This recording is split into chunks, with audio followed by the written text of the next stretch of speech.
Good afternoon. This is our third week here at the Standard doing a live feed on the Momeni trial. My name is Jonah Owen Lamb. I'm a senior reporter at the news organization. This is my colleague. My name is Beki. I'm an intern here. And today, as we've done for the last two Fridays, we're going to go over what's happened in court with the Nima Momeni murder trial. We're going to allow you to have questions at the end of all of this. And look at all our coverage. We've been covering it for a week. We've been in court, in and out of court, running to court, running from court. Right. And I'll say this week was particularly interesting because Nima Momeni, the person who was being accused of the murder of Bob Lee, was put on the stand by his defense attorney. Key witness. We have a key witness. There's a lot to catch you up on if you haven't been watching this. So I'm going to give you a quick kind of rundown of how we got here. So April 4th, early in the morning, under the Bay Bridge, Nima Momeni and Bob Lee, who's a tech executive, he's the victim in this case, get into some kind of scuffle. Bob Lee is stabbed 3 times, once through the heart, and he dies. Immediately, there's this kind of crazed, I'll call it depraved reaction online. I think Elon Musk, among others, tweets that this is a sign of San Francisco going down the tubes. For a week, this story kind of spins out. In the meantime, I was reporting at the scene. I saw the blood trail. I looked at some video of Bob Lee walking away from the scene. So there was a lot of information that we were able to collect in the first couple days after this happened.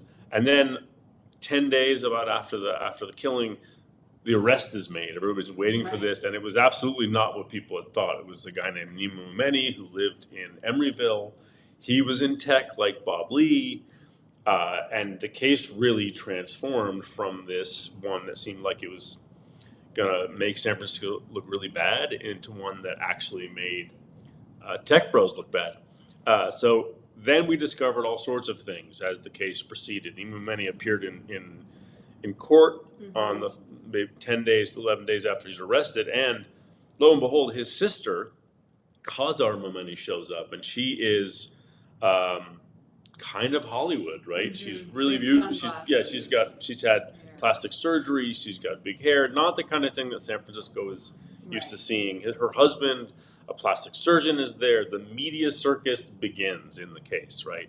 And then we have a kind of trickling out of information as things move on. We find out that the prosecution and the police say that basically Nima Momeni was motivated to kill Bob Lee because Bob Lee had allowed or somehow been involved in his sister being sexually assaulted.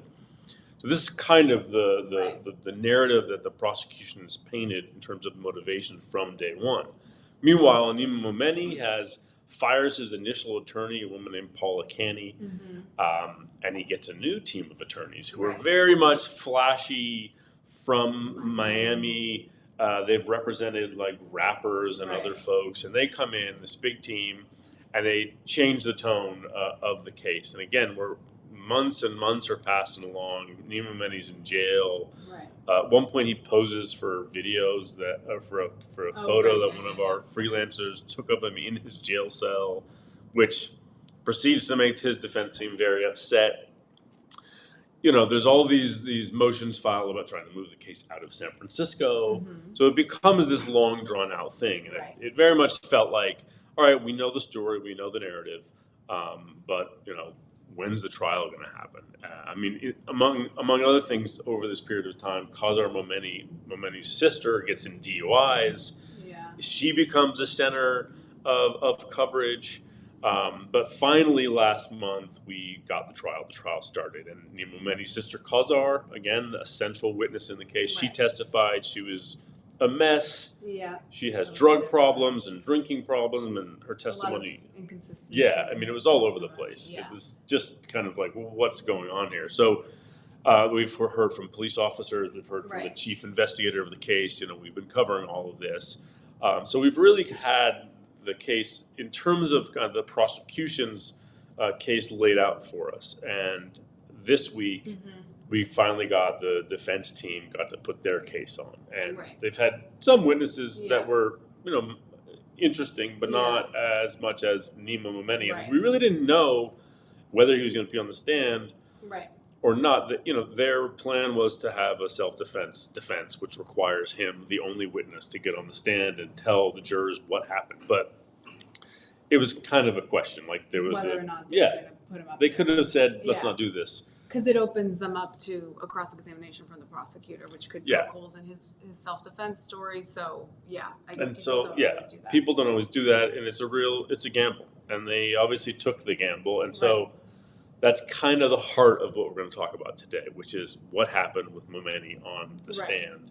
And the day he's on the stand, I was not there at the moment because I was on the ferry, and I get this frantic message from Beki, like, Momeni's on the stand, and so I'm just trying to get to court. Meanwhile, she's there. I'm there. There were whispers that it was going to happen. Reporters were like, we're hearing that they might put Momeni on the stand today, and you just then we got back in court after lunch, I think, and we got back in, and then he was put on the stand, and you could just hear everyone click-clacking away. All the reporters just writing down every single thing that he said, because it was the most Yeah, everybody had been waiting for this, and finally he was there. Right. And they started with some basic stuff like where are you from, told this story about leaving Iran. Right. But then I think what really mattered was he started getting into kind of this allegation of sexual assault by a friend of Bob Lee, right? And I'll set it up, but she's the one who was there more than I was. But basically, there was this party, and Bob Lee went to the party, Khazar was at the party, and a guy named Jeremy Boyven, who she on the stand kept calling the drug dealer, he was there too. And it initially came down from prosecutors that she had said to her brother, I was sexually assaulted by Jeremy Boyven. Right.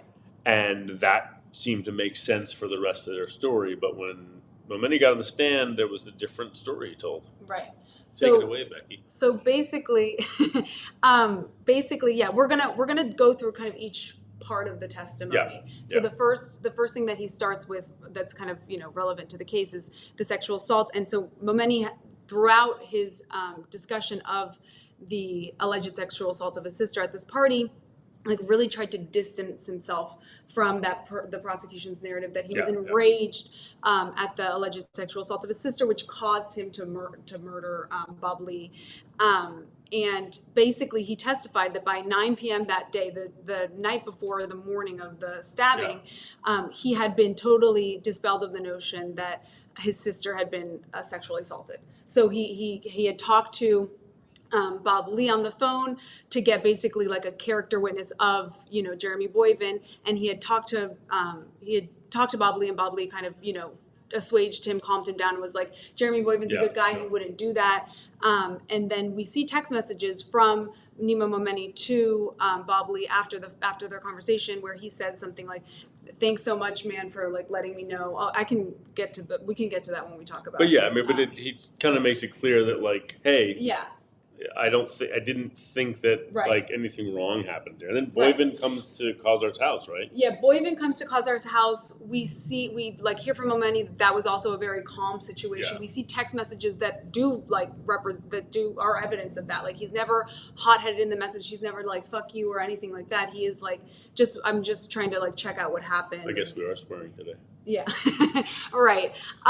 So anyway, we kind of basically in his testimony, he kind of ultimately said that he had been dispelled of the notion that his sister was telling the truth about the alleged sexual assault, because she was totally drugged out. He had talked to Bob, who's friends with Jeremy Boyven. He'd calmed him down. He talked to Jeremy Boyven, and he also talked to Aranza, who's Khazar's friend. You have a witness who was at the party.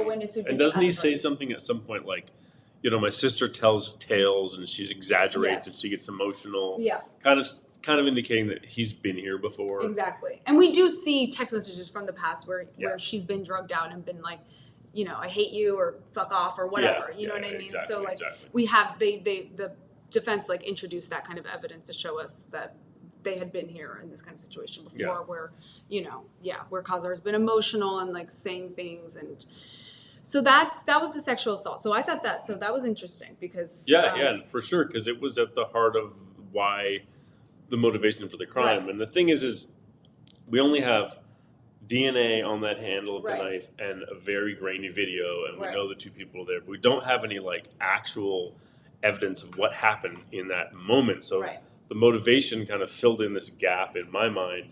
Here's why he did this thing, right?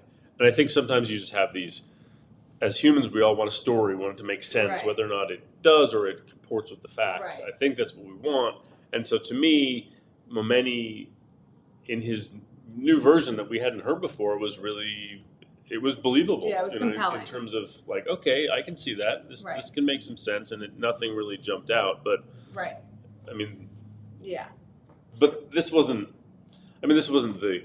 That was that day's kind of revelation. Yes, that was that day's revelation. The next thing that we learned, which was, I think, what we were all waiting for. Yes. It was still that day, but we were kind of sitting there waiting for him to talk about the actual event, like what happened. What happened when Bob Lee was stabbed? Who stabbed him? You know, this kind of thing. And so, again, we're presented with this new story, which was that, you know, they had left Khazar's house together. They were going to go party, right? Maybe find a strip club, you know, on the way. They're driving around. Bob Lee spills his drink on his lap. Momeni pulls over, gets a rag, helps him clean it up, discovers, luckily, a nitrous can, like under the, you know, gives it to Bob Lee, who takes a hit. Because they're in Khazar's car, correct? Khazar's white Mercedes? No, they are not. They are in his white Mercedes. Oh, okay. They all have white Mercedes. Everyone's got a Mercedes. Apparently. But so then he gives that to Bob Lee, and Bob Lee kind of seems like he's going to vomit. He gets out of the car or something, and so Momeni follows him. Again, this is all Momeni's story. And then he is outside with Bob Lee, and they're kind of talking, and Lee's like, let's go get some more drugs at my hotel. And Momeni's like, that's when I thought, I don't want to hang out with this guy anymore. My night was done. And he says, as we're all sitting there kind of trying to hear what he says, because again, Momeni has an accent. Yeah, it's tough to hear he speaks Farsi as his first language, so I believe. So his accent is kind of inflecting what he's saying. And he also speaks quite fast. Yeah, he speaks quickly, and he's a little nervous. Yes. You know, we didn't really touch on this, but I think this helps you paint a picture. He's got a navy blue suit on. But then he says, you know, I said to Bob Lee, I told him a joke, a bad joke. I said, you know, you should be with your family rather than going to strip clubs with me. And then he says he freaked out. He said if it were my last night in the city, because I guess Bob Lee was traveling. Going home, I think, the next day. Yeah, I'd spend it with my family, not at strip clubs. Yeah, Lee was visiting from Miami, but his I think his children and his ex-wife lived in Marin County. And so then Momeni says he freaked out and said, I'm not a bad father. And how dare you? And this kind of ensued this violent interaction, according to Momeni, which included Bob Lee getting in Momeni's face and then pulling something from his jacket. And then swiping across like this.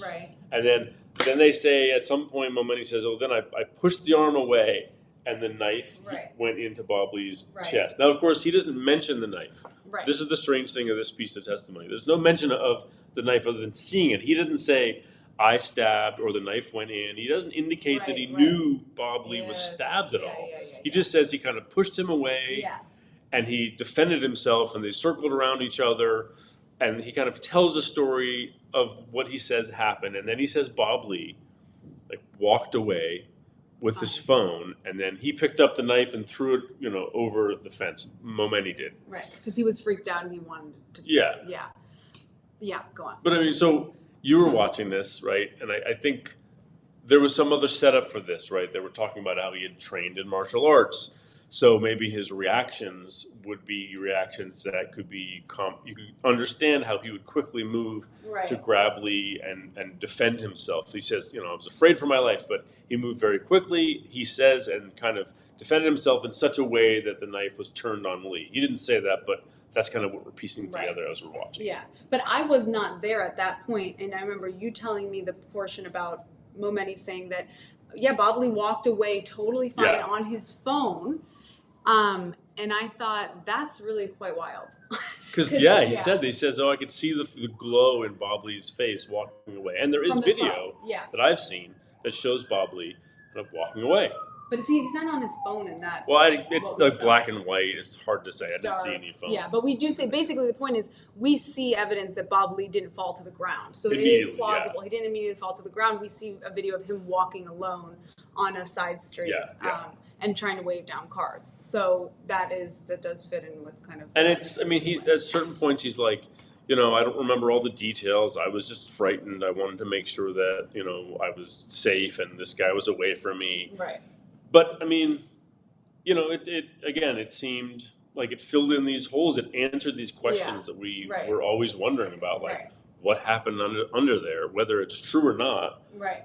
My mind kind of goes like, okay, that could make some sense. So there's the joke, there's the stabbing, there's kind of this fight, these central aspects, but this isn't all. So then he kind of talks about what he does after the fact. Right. He drives away and he calls his sister, he says, and says, Bob Lee attacked me, locked the door. He doesn't say that he told his sister that Bob Lee was stabbed. Right. And then he says he doesn't realize that Bob Lee had died until like April 5th, which is the day after. And he explains all these text messages from his sister that seem to be like messages that are like, you're a sociopath, or you're crazy, or you're dangerous, or I'm going to get to the bottom of this. Yeah, she said, like, I'm very, very conflicted about Bob and hurt. Yeah, you scare me. Yeah. And then, like, where did you drop him off? Referring ostensibly to Bob. Either I'll ask her, the cops will. But he said, look, I thought she was talking about the fact that Bob Lee had attacked me, that I was this victim. Right. And again, it's we don't have answers for these things, but in conjunction with, the text messages that we know and we've seen between all these folks and his explanation, it was an explanation that didn't seem so outlandish. And then he talks about like his car, the car that might have had a bloody jacket in it or any kind of evidence. Right. He says he took it to his mother's house because he was all shaken up, and it had a broken window, and she has a carport, so he wanted to put it there. Right. It's because it was safer, safer or something. And so that's his explanation for that. They never get the jacket that he was wearing when this incident happened. So there's like missing evidence. There's missing evidence, and he goes to the prosecutor's like, had you wanted, like, if you wanted it, like, you could have come to us. Yeah, a little ridiculously. And we would have helped you. I'm gonna go. You could go pick up the car now. Like, the jacket's maybe in my house, my mom's house. You want to see it today? Go for it. Basically, you never like gave us the opportunity to give. You never tried, which was a little strange. Yeah, that was. And then of course this car ends up at the dealership because Momeni's mom and sister sell it back for money and to they raise. Say it's they say it's to raise money for his defense. Okay. But that's kind of their version of events. But again, there's this car, there's these texts. So these are kind of some of the after the fact explanations that he's giving. Like at one point, well, why don't you call the police? Well, I discovered this had happened. I reached out and found a lawyer, and pretty immediately. Yeah. Well, it was also interesting because when he was talking about the text messages that Khazar was sending him, Momeni's response just again and again was like, she was drugged out, like I couldn't take her seriously. And I guess you're saying that he thought that those text messages were about her saying like Bob attacking him. Yeah, the way he put it across was like she was saying stuff about being surprised at Bob's actions vis-a-vis Bob attacking allegedly Momeni, and that's kind of the way Momeni put it. Momeni was like, yeah, I thought she was talking about this, and they kind of went into detail in this because they have lots of text messages. But nowhere in the text messages ever does he say, and this is something that the prosecutor brought up, which we'll get into, but like he never says, like, he never said in text messages, Bob attacked me. And in all those text messages, he said it over the phone, but we can't see the phone actual like text. Yeah, it's not like he says to his sister, I mean, because she's asking him, like, what happened to Bob, and he never responds. Don't you remember? I told you last night. Bob attacked me. All he's talking about at this point is the sexual assault, which is strange because at this point he says, I went home and Bob attacked me, so I wanted to look into Bob and Boyvin because all of a sudden, after this alleged attack, he's like, I don't trust Bob anymore. Right. I'm going to now go and research him. And he finds out that Boyvin has this sexual assault case. Right. And he's like, now I don't believe anything that Bob and Boyvin said, and he's texting his sister about like starting the sexual assault case. Right. So they're kind of talking past each other. Exactly. Like the prosecutor's like, why aren't you responding to these messages? And Momeni goes, well, I don't want to engage her. She's drugged out. And he goes, well, then in the same breath, you ask her like, when are you ready to talk about like getting an attorney for your rape case? So he is engaging her, but he's totally ignoring her messages and is like, we need to get you, tested, and we need to get like an attorney for you for your rape case. So it's strange. It's strange, but it's not so outlandish that I'm wondering, like, well, you just invented something.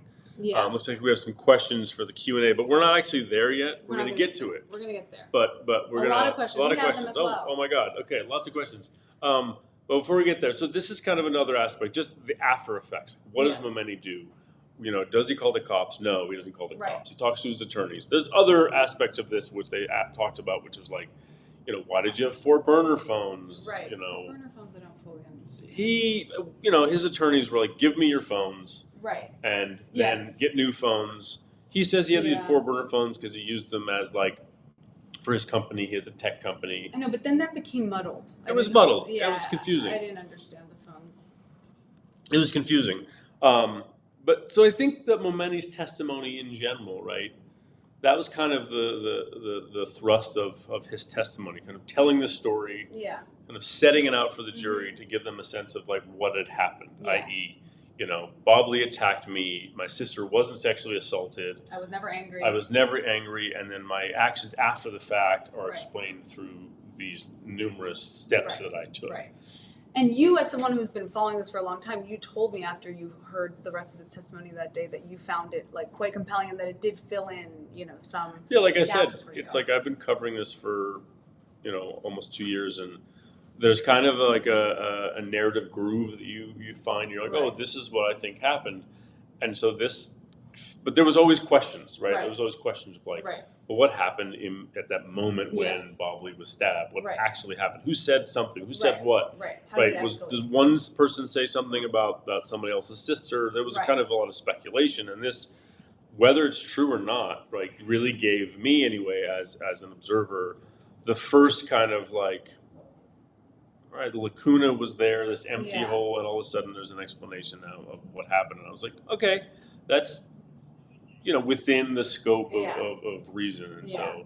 And we'll get into what we thought. Our final conclusions. Our final conclusions, which are really important to the outcome of the case. But we're going to the prosecution now? Yeah, we're going to the prosecution. Because, you know, his defense lawyers get up there, ask him questions, and that was all very calm, cool, and collected, you know. Because, and friendly. And friendly, of course. I mean, for the first time, the defense is being friendly. Right. And then the prosecution, led by Owen Talai, he gets up there, and he's, buttoned up in a Navy suit. But he kind of became a showman. Yeah. And just to set this up a little more, there's an interesting kind of background to all this. All of these folks are of Iranian descent. So Momeni is from Iran. Sure. Sam Zanganeh, his defense attorney, is of Iranian descent. I don't know if he's from Iran or he speaks Farsi, but he's of Iranian descent. Owen Talai is of Iranian descent. So you have kind of the 3 key players in court all having connections with Iran. I mean, even at one point when Owen Talai is asking him questions, he's talking about, like you were trained in this like martial art in Iran. And Momeni goes, well, you should know, implying that Owen Talai knows about, I don't know, the Iranian Revolutionary Guard or something, which I have no idea that he knows about. Right. And I'm sure pissed him off. But anyway, so Owen Talai is up there, and he is... Yeah. He's basically trying to get a rise out of Momeni by, like, asking him questions throughout the entire time in a very, like, openly combative, openly mocking tone of Nima's testimony, being like, it's just unbelievable. He says that openly a number of times. Like, you see how this doesn't make sense, right? Like he's openly mocking. So he killed you because you told him a bad joke? Right. I mean, he said this so many times. Right. It was like, so what you're saying is he tried to kill you because you told a bad joke, and he would kind of walk it in this way that was like, I don't believe anything you have to say. Right. And so he successfully got a rise out of Nima. He asked him some pretty good, I thought, questions, like fair questions, but like Nima wasn't really able to answer a lot of them directly. There were like details about. There were details. So how far away was Bob Lee from you when he threatened you? Right. And how long did it take for the knife from his pocket, from Bob Lee's pocket to your face? Like how many, was that 2 seconds, 20 minutes, How long was the knife blade at one point? Yeah, he asked him to measure the stab wound, that it was 5 inches, and Nima Momeni couldn't do it or wouldn't do it. The judge then like translates it to him in centimeters, but I'm like, you've lived here forever, so I don't know if that didn't make any sense. Then Owen Talai says, my 8-year-old child could tell you what 5 inches is. Right. He was really giving it to him. So, and I think what he was trying to do was kind of like go through the steps of this supposed incident again and again and again and again, which we didn't mention was actually replayed on the stand with with the defense attorney and Momeni. They literally stood next to each other like us, and they reenacted the actual. Wait, it was event. Momeni and who? It was Momeni and Sam Okay, Zanganeh. got it. And so a lot of the times, then Omid says, "So how many times did you practice this reenactment?" Yeah. And was it the only hypothetical? He's alluding to this. Oh yeah. To this earlier testimony in which, like this forensic. The defense hired forensic expert and previously like a chief medical examiner who basically they had hired to like help them. And he said this on the stand, like workshop what had happened based on the evidence. Like there's not an unlimited amount of things that could have happened. There is a limited set of things that are believable based on the evidence that they have. And he was hired along with a self-defense expert to basically like piece together what happened, which he said on the stand, this is very common for defense to do. Like if someone has been attacked or something, they don't remember the entire incident. And so Talai used this as a way to go after Momeni. Well, how many hypotheticals were there? Right, or I'm sure that's how you practice it, but I'm asking the questions right now. It was really crazy. The judge kind of let him go, though. The judge was, I think at this point, the judge has seen the defense play such a kind of bombastic role. That she was more than willing to let Omid Talai kind of really go for it. And he did. Although, I mean, I don't think that Momeni cracked. Momeni got like clinical. He was like, well, show me all the text messages. He kept asking them to put the text messages up, put the video up, and Talai kept being like, that I'm not going to be doing that. I ask the questions, you answer the questions. At one point, Talai was kind of pretending like, so how exactly did the knife come across? And he just held his hand up, right? And Momeni goes, you can put your hand down now. Yeah. Oh and then Talai just let his hand stand there. He's just like, he was not going to listen to anything Momeni had to say. Momeni was like trying to control the situation as if he had some way of doing that, which was a little strange, I got to say. Yeah, it was strange. But at the same time, I don't know if like, and maybe you can speak to this more, I don't know if like the prosecution wants to come off as likable, because if I were the jury and I'm like, I wouldn't be able to answer those, like they're trying to make Momeni seem aggressive. And I might have also gotten shaken up or like annoyed if he was asking me those kinds of questions that like some of them were reasonable, but some of them you're not going to remember that stuff. Like if I mean, it's kind of confusing because it's like, would any of us remember those details? Right. I think no. I mean, I think you don't actually recall all the details when something like that happens. Besides a blade or a gun in your face, you know what I mean? Like besides that kind of. I mean, then again, if I'm a prosecutor, I think I want to trip Momeni up. I want to try to go through all the steps, and get a sense of how it actually happened. Right. Try to piece together as many memories as you can so that he tells a different story every time, and then you can catch him on that. Again, and I think it got Momeni riled up. It got Momeni, but not so much that all of a sudden he became a different figure. Yeah, he didn't blow up. He stayed pretty calm, but he did get riled up until I kept trying to, connect that to, is this how you acted with Bob? Yeah. Is this how you acted with Bob? Did you interrupt him? I can tell you love to ask questions. Were you asking Bob a lot of questions on the phone that night? Like he was like really trying to make a connection. And Sam Zanganeh kept being like, putting his fingers to his lips, trying to relay to Momeni that he needed to just shut up. Yeah, yeah. Because there was times that you were like, Momeni, you are not helping yourself. You're not helping yourself. Like you could just say yes or no. Say yes or no. Move on. He wouldn't say yes or no for a lot of questions. He would say yes or no for a lot of questions, even questions that eventually when his defense gets back up there is asking him, and his own defense lawyer goes, okay, Momeni, look at me. Answer the question, yes or no. You know, like exactly. It's because he's getting kind of riled up there, and I understand you want to express yourself accurately. You know what I mean? But and also, this is the thing. Momeni is obviously, English is not his first language. Yeah. And he's also got this kind of build. Like he's like yoked. Yeah. And he kind of walks around like a little lumber. Yeah. But his whole kind of way of being on the stand, you could take in a couple different ways, right? It's a little weird. It's a little off. He's trying to not act nervous. He is nervous. Yeah. You can tell it like when the lawyers like go do a sidebar, he like drinks water and like tries like is kind of looking whatever. I saw him do a fake yawn. You know what I mean? Like he's trying to like act like it's okay, but it's obviously not. You're on trial for murder. But so I kind of was looking at it going, okay, he's a little odd. I think he might be just a little odd of a guy. Yeah. And I'm like, so that's true, but I still kind of like forgave him of that as I was watching it. So let's kind of like put our brains together now. What did we think? No, but I mean, I think after all that, we should think a little bit about as if you were a juror. Yeah. What would you think? I feel like the first day I felt convinced by his demeanor, because he was pretty calm, and also by the text messages that he had sent Bob after talking to him, by what he brought forward, which is that he was not angry about the sexual assault. Because you see the text and you see him, like, what did he say? He said, where is it? I can't remember. He said something like, he said, "Thank you again for talking to me. Good timing. Prayer hands, A-OK emoji." Yeah, and then like, Bob Lee okays it with a thumbs up or something. Right, exactly. So like I was kind of, and then the same thing with the text messages to Jeremy Boyven. They weren't hot-headed. They weren't explosive. It didn't seem like you'd send that text to someone and then murder him that night. Exactly, like they seemed okay. So it just was. That was convincing the first day. What do you think? The first day, because the second day got. The first day was convincing in terms of his story about him not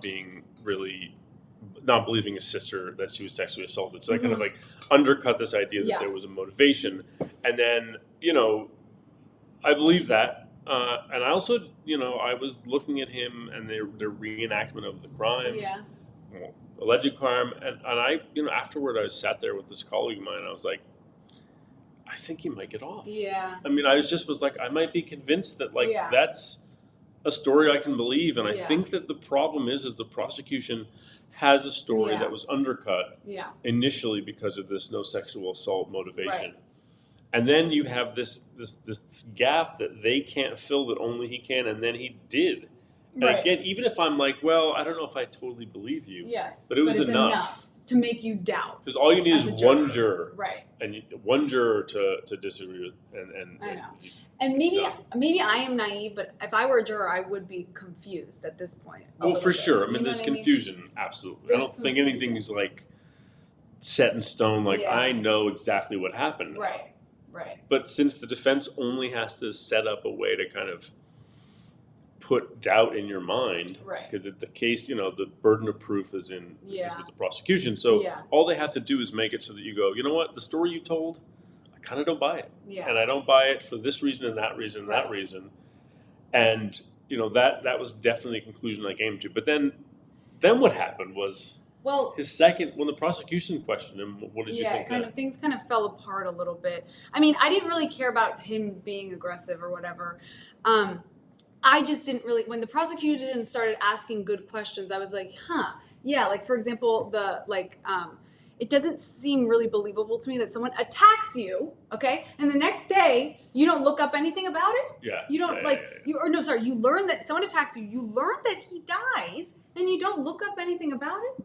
Because at that point he said, I didn't think I had killed him yet. He thought that he didn't think that it was his, like, he said there might have been a homeless person around, which there was. He tried to blame it on someone else. That was another point where I was like, so you think someone else stabbed him? You got in a knife fight altercation with him on Main Street, and you think someone else later stabbed him? So there's that question, okay, you get in a fight with somebody and they try to stab you, and then you find out that they're dead, and then you're like, not going to look into it. I would freak the hell out. Yeah. But then he's not going to say it on the stand. He's not going to go, well, I was freaked out because I thought I might have killed him. And we do know that he was freaked out because he immediately got in touch with attorneys. Yeah, he got attorneys, he talked to his sister, told her. Right. Of course, that was a phone call, not a text message. Can't see that. Yeah. You should only call people on the phone and only talk to them in person. Text no one is the lesson. Text no one. But we can get a record that the call happened, just not what happened. Why can't we get what happened on the call? Well, because they don't record calls. Okay, and you should be careful. We're not the CIA or NSA, I know. Yeah. So. So all that being told, right? We've come to the end of his testimony. Other than the jurors have questions, but I kind of feel like. I don't know. I'm a little conflicted at this point. I'm conflicted as well. Though I will say one thing I don't think you were there for. At the end of yesterday, Talai brought up the fact that Momeni was going to go, before this all occurred, he was going to go to Turkey, lie to meet his father, who had abused the mom and the sister. And that's why they left Iran. That's why they left Iran. He was going to go to Turkey and lie to his father and say, I'm upset, I'm pissed at my sister and my mom, and try and get him on record. He was going to record him, Yeah. lie to him, record him to try and get him saying something that basically proved that he abused them to get him arrested by the police. Yeah, so they could prosecute So they him for could the prosecute sexual, or for the assaults For the, that he committed against the family. The family. And so then to lie is connecting that to, so he's like, so you're willing to lie to get what you want. Yeah. And I know that it's not the same. The defense then comes up and is like, you know, is there a difference between like the abuse, the decades of abuse that your family, experienced under your father versus like this alleged sexual assault that your sister. I felt like that was such a leap. I was just going. You thought it was a I leap? was like, "What are you talking about?" Wait, it's like who about wouldn't the lie? turkey thing? Yeah, who wouldn't lie? I know. To get some like sexual abuser. What? I mean, you know what I mean? There's, like, I totally agree. If it's about putting some horrible person in jail, I don't know if that links up with like that he would necessarily lie to get himself off. But I'm sure. I mean, I don't know. I think I guess I agree with you. I think what they successfully did was paint Momeni as a protector of like the sister and the mom who is willing to do anything to protect them and has been a protector since the very beginning. Since he was 15 years old. Like this is his role. And like someone disrespects my sister, I'm going to take care of it. Like I feel like that was kind of successful. I was like, that's a good. I just saw him as he's a protector. Interesting. I mean, we've known that, but like he's trying to distance himself. Like, oh, my sister, she's no one talking about. She's been drugged. But like, I just feel like. I just still feel like there was not any like key wins from the prosecution that I was going like, oh my God, right there, you did a thing that totally kind of like undermined my sense of what Momeni has said. Instead, it was more like they've been playing on the back foot the whole time. I think it's like for whatever reason, the defense has been able to kind of construct this counter narrative that has been strong enough that even in their openings and in their case, when they were questioning other witnesses, you could tell they were like kind of seeding the ground to defend themselves against this other story that they knew was going to be kind of before them. And I feel like they're still on the back foot. I still feel like, there's been other cases where physical evidence and putting somebody at the scene were enough to convict. Yeah. But since he went on the stand, since they have this other counter narrative, I just feel like unless they pull something out of their hat, I'm not leaning in that direction. Would I put money on it? No. Right. Yeah, and what I just don't understand is why. But what the defense has not provided is a reason for which, and I don't have to provide it, but it is kind of random. Why would Bob Lee have a knife? I don't understand. Why would he have a knife in his pocket? Oh, I was thinking maybe to like for drugs. Like, yeah, I guess someone. Again, I carry a knife. Okay, I don't. I mean, I have a knife as a tool. But again, this is this Joseph and Joseph knife that they say that came from Khazar's house. Momeni testified he did not take a knife from the house. So there's still this question: how did the knife get in allegedly anybody's hands? Right. Who would bring it there and why? And I don't know.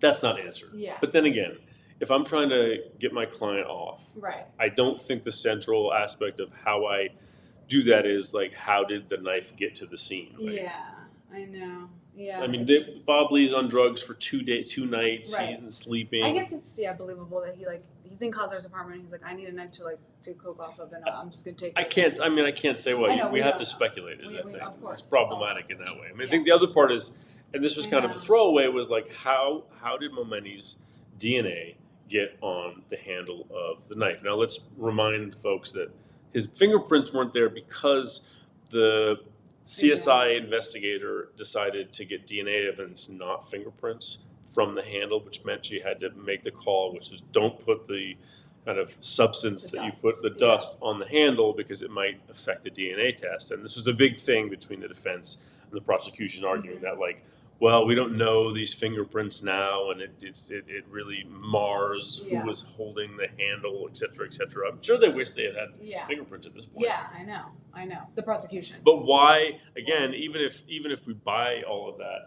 why Momeni would pick up the knife after he was attacked with it, and throw it over the fence? That was a little like his reasoning was just that he was freaked out and he didn't know what to do, and he was like, he said, I want to get rid of it in case he comes back. And like, I mean, that makes a little sense. Like Bob Lee walks away and then he takes the knife and throws it away. But then Owen Talai at one point says, did you think that he was going to come back at you? Did you know if he had another weapon? Right. Like, why all of a sudden after he's attacked you, you're just like, he's going to pick the knife up, toss it over.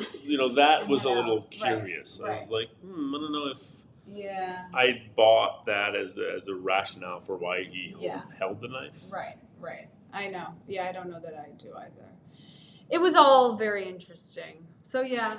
Yes, I guess, very in the. I guess we're kind of, we don't know. But they've introduced enough doubt, I think, Yeah. that there's a possibility. I think enough doubt.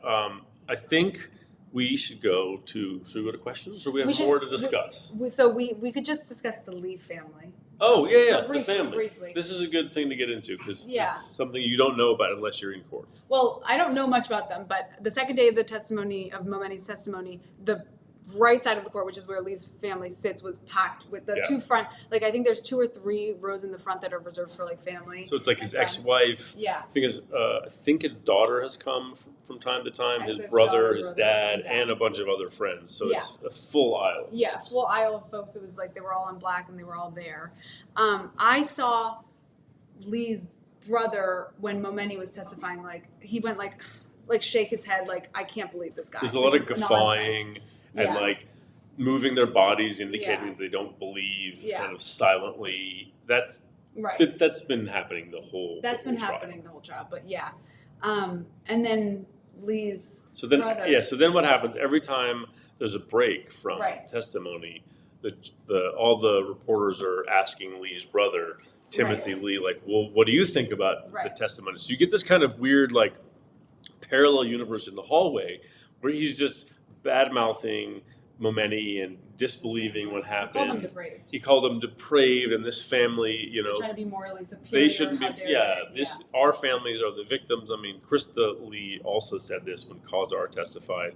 So there's a real kind of like this outrage by Lee's family outside in the hall, which again doesn't really tell us much about what actually happened in that day under the bridge. No, but it does give us a sense of the kind of emotions that are flowing underneath the surface of this case, I think. And have you ever seen? Because Bob Lee has all this family, and then on Momeni's side, it's just Momeni's mom and aunt. Sometimes, well, there's I'm not sure who she is, but there's usually just his mother. Yeah. Not even his sister. She hasn't been there. I mean, if I were her, I wouldn't come back to court. Me neither. Yeah. She's getting chased by reporters, but right. His mother has folks with her sometimes. Sometimes, yeah. There's been a man, there's been a woman, but usually it's just her. Yeah. She's kind of sitting by herself across from the Lee family. Yeah. So I'm sure that doesn't feel great for anybody to sit across from these folks. And you ever seen them interact? Anyone? No, I've never seen them interact. Yeah. And it's interesting because the Lee family has these district attorney liaisons who were in victim services, who are kind of there for them all the time. So they kind of have support. Who those people are. Okay. And like, Momeni's mom is just there by herself. I know. I wonder what your son is on the stand for potentially murdering someone. I don't know. Really it's kind of wild. So this is kind of the emotional sense of what the courtroom is like every day. Not that anybody's yelled or said anything out of hand, but you have to presume that all these folks are having all sorts of emotions as they're watching the trial. This play out. Yeah. Okay. You ready for questions? Yeah, now? let's hit it to questions. Questions. I'll ask the questions today. Okay, sure. So our first question is, I didn't see Bob Lee with the drink in his hand leaving the Millennium Tower. Do you know if the police were able to test Nima's car for evidence like blood? I don't hear anything about that in the court. Well, no, I don't think they were because they couldn't get the car until it was sent back to the dealership. Yeah. So it was cleaned, I believe. And I think that there is some cup in his hand. I'm trying to remember in the video, but I don't think anybody disagreed, but that was what he said. He said, Momeni testified that he had a drink in his hand and spilled it. Oh, I see. That Bob Lee spilled it. So there was that question. Okay. All right. If Momeni was the last person to hold the knife and only held it for a quick second, would his DNA cover up Bob's, who supposedly had the knife the whole time? We've talked about that a million times with all the different DNA experts who've come in, and basically the bottom line is when DNA is on something, you cannot tell how or why it got there. Like, it could be indirect, and it also could depend on, like, if Momeni's hand was super sweaty and he touches, like, if Bob Lee had had the handle and he started with the situation, but then Momeni, I guess, then they go through the whole situation and then it's on the ground and then Momeni picks up the handle to throw it over. Ostensibly, based on what we've learned, it could. It's not that it covers up his DNA; it's that it's possible that Momeni, just as a person, sheds more DNA than Lee, and therefore he leaves behind DNA on the handle. You know what I mean? Yeah. So there was questions around. They tried to like muddy that because basically, it just. And the jury's going to have to decide ultimately who they believe. Right. Whether they believe that the findings of the SFPD crime lab is that there was his DNA and more of his DNA. Right. There was all these questions, but I think that raises that question. I don't think it's totally answered, but it's not been totally answered. But I was kind of convinced. I was like, that's Momeni's DNA. DNA. His DNA is on the handle. It's whether like I don't know what it is. It's whether Bob also like grabbed it or handled it just as much, but it just that DNA didn't end up like getting on it because of a number of factors. He wasn't sweaty. He hadn't like whatever. He didn't shed. He didn't shed. Like it becomes. I don't know. Difficult. If I'm a juror, I'm not thinking about the shedding, the non-shedding. I would be thinking about the shedding. I'm thinking the Momeni's more likely that's Momeni's DNA. Bob Lee. I mean, that is a question. If Bob Lee pulls the knife in his hand, well, why isn't his DNA on the damn thing? Because of what the experts have shedding. told us. Right. I mean, you could like. Yeah, I guess I don't know, but like we could hold hands and then you could touch a knife and not. And then some of your DNA could come off on the knife. Exactly. Too, kind of like it's just it's quite complex. So if I were a juror, I'm like I'm not gonna after hearing all these different experts come in and be like we don't know how, even though like we know that his DNA is on the handle, but like it just doesn't. I don't know. I would be worried to make assumptions based on the fickleness of how DNA arrives on places. Right, well, fair enough. They convinced you. They okay. did. In case I worded that incorrectly, this is another question we're recapitulating. Wait, maybe is June talking about? Jury is taking notes. Jury can take notes, and they do take notes. They even get to ask questions. So a lot of times at the end of the main questioning, there's like, does the jury have any question for this person who's testifying? And then we'll hand them to the judge, and then the judge will ask the questions. But sometimes they have to be reviewed by both teams in case they have an objection. Wait, now what is this? In case I word that in, did the blood trail for Bob start right where Nima and Bob stood outside the car under the bridge? Yeah. Okay. I saw the blood trail. It basically went like a loop up Main, across the street, and back to Main where they found Bob Lee, where he had fallen down. So yeah, the blood trail seemed to comport with all the versions of this that we've heard. Yeah. But there was more blood as Bob Lee moved. So there's more blood further up the street, and then there's a blood streak along the wall of an apartment. So I think that one of the experts was saying, usually as you walk along, you bleed more. When you're moving, there's going to be more blood than maybe the initial stab wound. Okay. Do you believe the prosecution proved their case? I think we kind of went over that. So take what we said and use that to your. You decide.